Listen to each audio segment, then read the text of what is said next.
as a nation. We now need to do something more than actually just being there. It is time to recognize.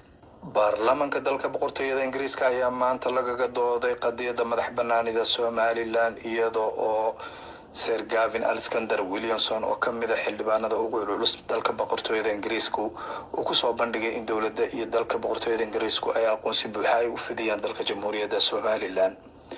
Sir Gavin Williamson ayaa ku andacooday in 5 milyan iyo 500 oo kun oo ruux oo reer Somaliland mudaba ay u dayacnaayeen aqoonsi buuxa oo caalamka ay ka helaan iyagoo u buuxiyay dhammaan shuruudihii lagu aqoonsan lahaa. Sir Gavin Williamson ayaa si mugle uga warramay taariikhda mugalle ee ay leedahay Somaliland in ay ahayd maxamiyad ay ka heshay aqoonsigeeda dalka boqortooyada Ingiriiska 1960 taasoo muujinaysa in Somaliland uu yahay dal jira isla markaana hore ay u aqoonsadeen dalalka caalamku. Sir Gavin Williamson culus qaadi lahayd sidii aqoonsi buuxa ay ugu fidan lahayd Somaliland taasoo uu ku dooday in ay tahay Somaliland dal dimuqraadi ah isla markaana u dayacan dhibaatooyinka argagixisada sidoo kale dalalka dariska oo ah dalal aan dimuqraadi ahayn isla markaana loo baahan yahay in laga miro dhaliyo sidii aqoonsi buuxa loogu fidan lahaa dalka Somaliland. Now need to step up as a nation. We now need to do something more than actually just being there. It is time to recognize. For too long we have resisted that. We always find excuses for inertia and inaction. Now is the time for us to start to be brave and actually reward the people that are doing the things that we as a nation ask them to do. Somaliland does not live in the easiest of neighborhoods.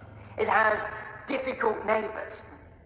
But being a democratic country, being a country that wants to educate its boys and its girls by having a judicial system that is fair and robust, these are things that we need to be rewarding. This is what we need to be putting on a pedestal to say, this is an example that we want others to follow. Mr. Speaker, I say that if a government is not going to take the action that is required, let it be the British House of Commons that takes the lead. Let it be the House of Commons that leads the way. If the FCDO is deaf, let us show what the will is for us to recognise what is a nation. A country which has its own processes of judiciary, it has its elections, it has every function of a democratic nation that we want to see. So if the government is reluctant to do it, let this House do it. Let us make sure that we reward those who are doing what is needed and is required. Sir Gavin Williamson ayaa sheegay in dalka boqortooyada Ingiriiska iyo dalka Somaliland ay ka dhaxayso ilaaqaad aad u ballaaran oo soo taxnaa 100 sano taasoo uu sheegay askartii Somaliland ka tirsaneed in ay ka dagaalantay amaba ay u hiilisay dalka boqortooyada Ingiriiska isla markaana haatan loo baahan yahay in dalka boqortooyada Ingiriiska uu hiil buuxa u siiyo dalka Somaliland.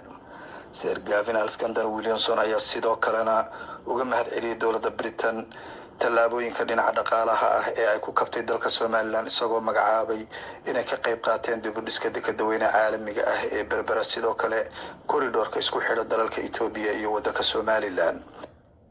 As we look at Somaliland, you see a country that is developing. You see a country that has got investment coming into it. And I'd like to thank the British government for the investment in Berbera Port, the investment on the highway north to Hargeisa.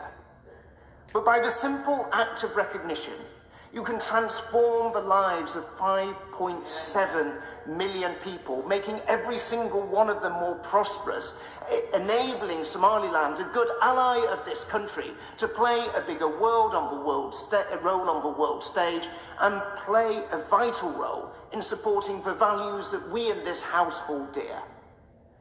Madam Deputy Speaker, I know that it may seem a very far off place. I recognise that maybe a nation of 5.7 million people does not seem significant to Britain, but it is significant. It plays a pivotal role in terms of Africa, and I urge this House to take the action that is required to support the Republic of Somaliland and make sure that we deliver for the people of Somaliland as they have defended what we value so dearly, which is democracy and freedom.